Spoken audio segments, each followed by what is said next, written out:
Hey, what's up everybody?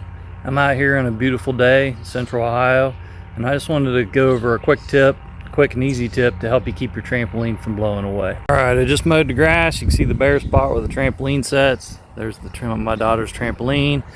It's probably about 10 years old, and I've had no issues with 60-mile-an-hour winds. So what I do is I just screw these dog stakes down the ground right here, and they got the little eyelet, and you can just run a chain through there. Let me show you on the trampoline real quick.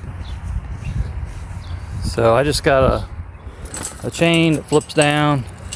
Of course, you want it to hook to the top rail because these legs come apart here. So if you hook it here, a wind can still lift the trampoline up. So you want to hold down this top rail here. And I just got a quick clip to run it through itself and snap into the chain tight. The other side is the same thing.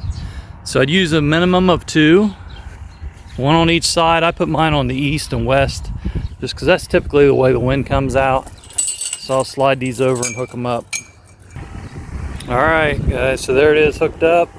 I got the chain around the top rail, just hooked into the eyelet of the stake down there. And you can pull it up.